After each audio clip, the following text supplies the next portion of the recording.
আচ্ছা, আমাদের ব্যবসায়ী ভাইরা মাহফিলের সাথে আসে না? দোকানদার ভাইরা আসে না? অবশ্যই আছে। আপনারা জানেন একজন দোকানদার ব্যবসায়ীদের মর্যাদা আল্লাহ কত বৃদ্ধি করেছে, কত বৃদ্ধি করেছে।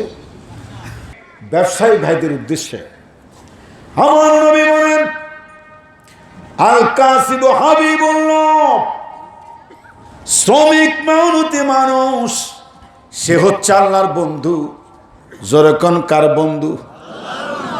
যারা কষ্ট করে কামাই করে, রৌদ্রে গরমে বৃষ্টিতে, রৌদ্রে পুড়ে মাথার গাম পায়ে পেলে বৃষ্টিতে ভিজে যারা চাতালের মধ্যে কাজ করে, শ্রমিক নারী পুরুষ, এদের কখনো ধমক দেবেন না, বেতন আদি আটকায় রাখবেন না, সম্মান দেবেন, মর্যাদা দেবেন। দুনিয়ার সমস্ত নবী রাসূলগণ শ্রমিক ছিল, মেহনতি কর্মকার। এরা দুনিয়ার মধ্যে উৎপাদনশীল কর্মকাণ্ড অবদান রেখেছে। এই জন্যে আল্লাহর হাবিব তিনি বলে দিয়েছেন, আল কাসিবু হাবিবুল্লাহ, শ্রমিক হচ্ছে আল্লাহর দোস্ত। এই পাড়ার নাম কি? কি পাড়া? দোস্ত পাড়া। আল্লাহর দোস্ত, আল্লাহর বন্ধু যারা কাজ করে, দোকানদারে ব্যবসা বাণিজ্য করতে গিয়ে স্ত্রী পুত্র পরিবার পরিজনের মুখে হালাল খাদ্য তুলে দিতে গিয়ে যতক্ষণ তারা কাজ করবে, ততক্ষণ আমার আল্লাহ তাদের আমল নামায় আল্লাহ রাস্তায় ধর্ম যুদ্ধ করার সওয়াব দান করে দিবেন।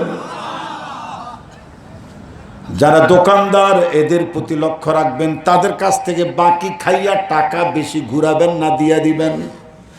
আর কোন দোকানদারের কাছ থেকে যদি আপনি বাকি নেন, হাওলাত নেন, টাকা ধার নেন, ঋণ নেন, এগুলো খুব দ্রুত দিয়ে দেওয়ার চেষ্টা করবেন।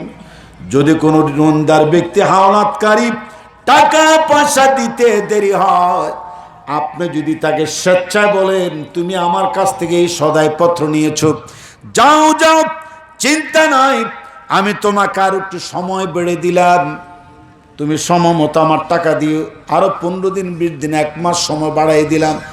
যতদিন পর্যন্ত সময় বাড়াই দিবেন, ঋণ পরিশোধ করার সুযোগ বাড়াই দিবেন, ততদিন পর্যন্ত এই টাকা আল্লাহ রাস্তায় সদকা করার সওয়াব আপনার আমল নামায় লেখা হতে থাকবে। বলেন তো ভাই, এই জাতীয় একটা মাহফিলে এসে আমার শ্রমিক মেহনতি মানুষের সম্মানে এই বক্তব্যগুলো শোনার বা দেওয়ার প্রয়োজন আছে না নাই? আপনি শুনলে নিশ্চয়ই আমার কথা জীবনে মনে থাকবে। নিগ্রু, কালো, আফ্রিকা, আমি আফ্রিকান মানুষ দেখেছি ভাই, আফ্রিকার কালো মানুষ, আমি নিগ্রু লোক দেখেছি, আরব বিশ্বেও দেখেছি, মুসলিম বিশ্ব অমুসলিম বিশ্বেও দেখেছি। নাক মেশা, ঠোঁটগুলো মোটা মোটা, সাদা চোখ, আর হাসলে দাঁতের সাদা অংশ বোঝা যায়, এটা একটা মানুষ। পুরোটাই কালা। এই যে ভিডিওর অংশের যে কয়েকটা ভিডিও হচ্ছে আজকে, এইগুলির মতো কালা দেহ। ক্যামেরুন বিশ্বকাপ ফুটবল খেলা, এদের মাঝে মাঝে টেলিভিশনের পর্দায় দেখছেন না আপনারা? এরকম কালো নিগ্রু একজন লোক আল্লাহর হাবিবের বাড়িতে গ্রামীণ তরি তরকারি এনে আল্লাহর হাবিবের কাছে বিক্রি করতেন, মাঝে মাঝে হাদিয়া দিতেন। হুজুরের সাথে তার খুব ভালো একটা সম্পর্ক ছিল। একদিন তিনি দেখলেন ওই কালো কুচ্ছিত নিগ্রো লোকটা ইয়া করতেছে, বাজারে দাঁড়িয়ে আছে, হয়তো বেচা বিক্রি করতেছে, যে কোনো একটা কারণে দাঁড়িয়ে আছে।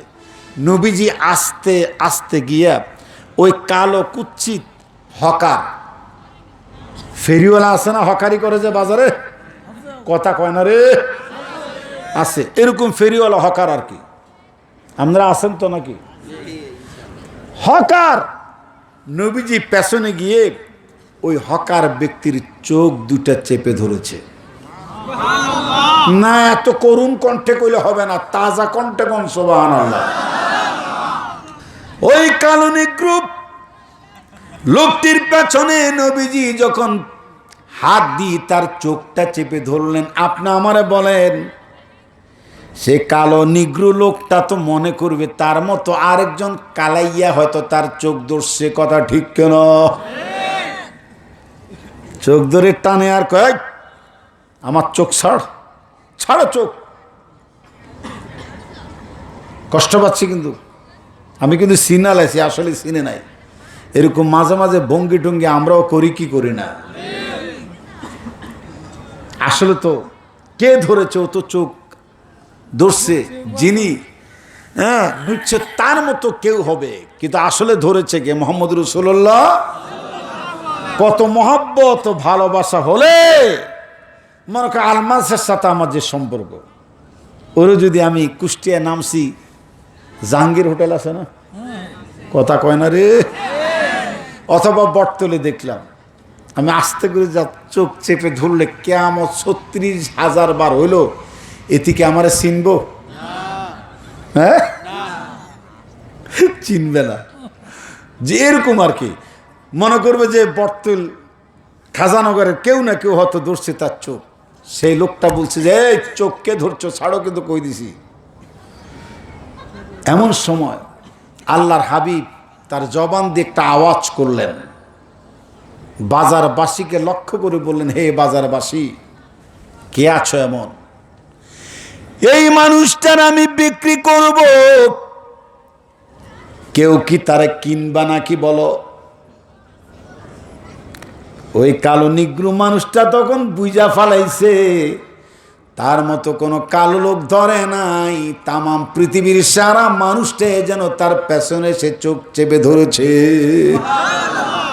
ও বুঝে ফেলেছে সেই যে কাজটা এখন করলো, অবাক হয়ে যাবেন যে মহব্বত কাকে বলে। আমার রাসূল কত মিশুক ছিল, কত আন্তরিক ছিল। হাটে বাজারে দোকানপাটে আলেম ওলামা, ও ইমাম সাহেবেরা, আপনাদের হাত জোর করে বলি, রুমালটা মাথায় দিয়া হুজরাখানা থাইকেন না, পান চাপাইয়া সময় নষ্ট করবেন না। পান বিড়ি সিগারেটের পয়সা গরিবদেরকে দান করুন। মহল্লার মসজিদের লোক যারা আছে গরিব, বৃত্তি দেন, লেখাপড়ার খরচ দেন, পান বিড়ি তামাক খাবেন না। আমার ইমাম ভাইয়েরা, এ গোমটাটা খুলে ফেলেন, মহল্লার দোকানপাটে বিভিন্ন জায়গায় গিয়ে মানুষের সাথে মিশেন। একদিন আপনি এখন ইমাম, সামনের দিন ওই ইমাম সাহেবকে জনগণ চেয়ারম্যান, মেম্বার, কমিশনার, কাউন্সিলর বানাবে ইনশাআল্লাহ। আপনি এরকম ভাবে মিশেন, জনহিতকর কল্যাণমূলক কাজকর্মে আপনি নিজে অবদান রাখুন। শুধু ইমামতির মুসল্লাত আমাদের নেতৃত্ব থাকবে না, নেতৃত্ব মোল্লার দৌড়ে মসজিদ পর্যন্ত না। বাংলাদেশে এমন একটা সুদিন আসবে, মোল্লার দৌড় শুধু মসজিদ নয়, মোল্লার দৌড় জাতীয় সংসদ ভবনের ৩০০টা আসন পর্যন্ত চলবে। কথা ঠিক? 100% না? সংসদে জালো, আল হাদিসের আলো, নারায়ে তাকবীর। অরিজিনাল মুজাহিদ, কি নাম তোমার? ও আল্লাহ, আমি পানির জল কইছি, জলের পানি কইছি, আলহামদুলিল্লাহ কই এলাম। জি, ওই লোকটা তখন কি করেছে, কালো কুচ্ছিত, জানেন কি করছে সে? সে যখন দেখেছে আল্লাহর হাবিব তার চোখ চেপে ধরেছে, নিশ্চিত হয়েছে, তখন সে তার নিজের পিঠটা আল্লাহর হাবিবের বুকের সাথে ঠেকাইয়া দাঁড়াই গেছে। মানে ঠেকাই দিছে নবীজির বুকের সাথে। পেছনে কেউ চোখ ধরলে বুক আর পিঠ তার কাছাকাছি থাকে না, শটাং করে তার দেহটা আল্লাহর হাবিবের বুকের সাথে ঠেকাই দিয়েছে। আর বলতেছে, নবী আপনি আমাকে বেচবাল্লাই কাস্টমার তালাশ করতেছেন, দুনিয়া ঘুরল, আপনি আমারে বেচার মতো কোনো কাস্টমার এই বাজারে আপনি পাবেন না, যতই চিল্লাচিল্লি করেন। এরপর আল্লাহর হাবিব পাল্টা একটা কথা বলেছে, এই কথাটা জানি না আপনাদের কেমন লাগবে। আজকের এই বিদায়টা আপনাদের শুভ লগ্ন কামিয়াব হবে, জোরে কোন ইনশাআল্লাহ।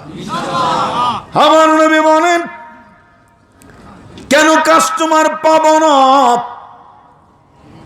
যে ব্যক্তিটির দেহ দুনিয়ার সারা মানুষের বুকের সঙ্গে সিনার সঙ্গে ঠেকানো আছে, এই লোকটার দাম এই দুনিয়ার কোনো মার্কেটে বা বাজারে না হতে পারে, কিন্তু তার দাম আল্লাহর মার্কেটে কিন্তু অনেক বেশি। সেই লোকটি বলছে, যেই আল্লাহর হাবিব বলেছেন যেই মানুষটার দেহ দুনিয়া বিখ্যাত মানুষের সিনার সঙ্গে লাগানো, তার দাম দুনিয়ার মার্কেটে না হলো আল্লাহর মার্কেটে কম না বেশি? আল্লাহ নবী যদি একটা ফেরিওয়ালাকে, একটা হকারকে এত মূল্যায়ন করতে পারো, আমার দেশে আমরা যারা আছি আমরাও দোকানদার, ফেরিওয়ালা, কাস্টমার একে অপরের সাথে মূল্যায়ন করব, একে অপরকে ভালোবাসবো। আল্লাহ তৌফিক দিক জোর বলুন আমিন।